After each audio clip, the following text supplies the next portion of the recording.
Welcome back, and I'm glad you are back. In today's video, I'm going to share with you guys how I suffered from postpartum depression and how I overcame depression.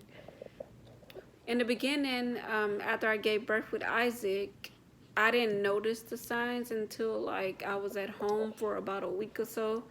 I noticed that I was angry and I couldn't sleep, and of course I couldn't sleep because of the baby. He was young at the like a newborn at the time, and I was having like crazy thoughts. I was snapping on my husband. I was crying sometimes out of nowhere when my husband wasn't looking. I was sad. I wanted to get out the house a lot. I felt like I was enclosed in, like I was suffocating. And I didn't know it was depression at the time, postpartum depression, until I realized all the symptoms and I looked up postpartum depression, because it says you would go through postpartum depression in the first 3 months or so. And I was like, no, this is not happening to me.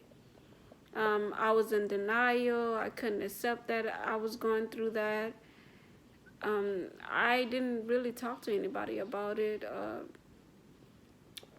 And I didn't talk to my husband about it because I just didn't understand. I was confused.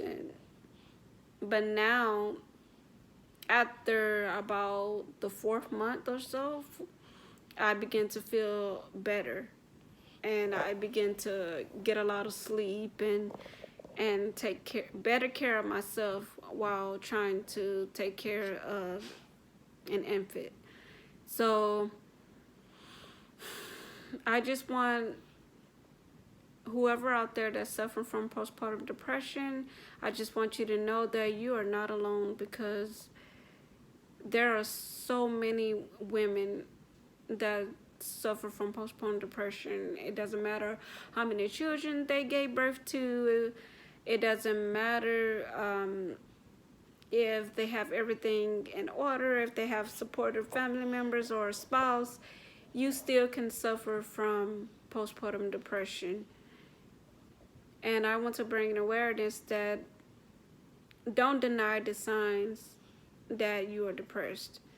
And if you are depressed, I suggest that you speak to someone, a support group, your spouse, your maybe your boyfriend, your friend, your best friend. It doesn't matter.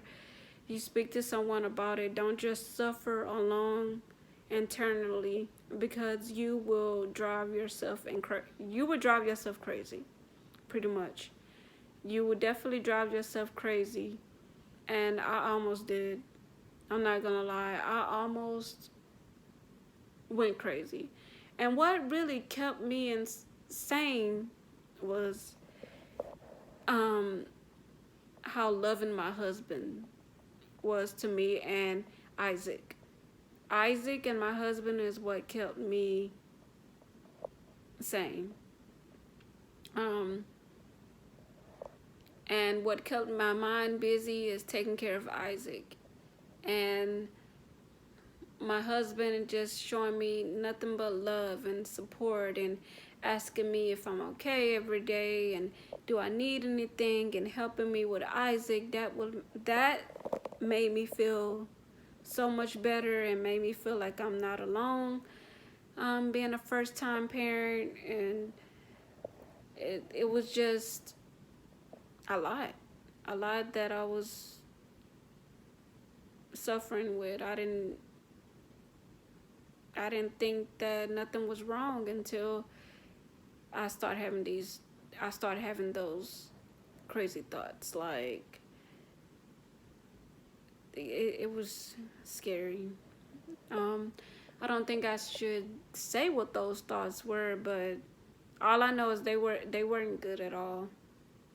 And I got to the point where, shouldn't I even be thinking this?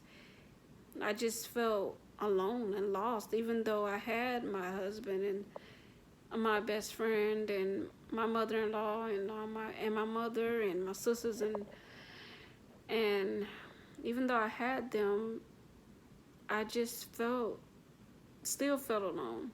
But guess what? I managed to get over it. I managed to get out of that rut that I was in, and to recognize that, hey, something is wrong.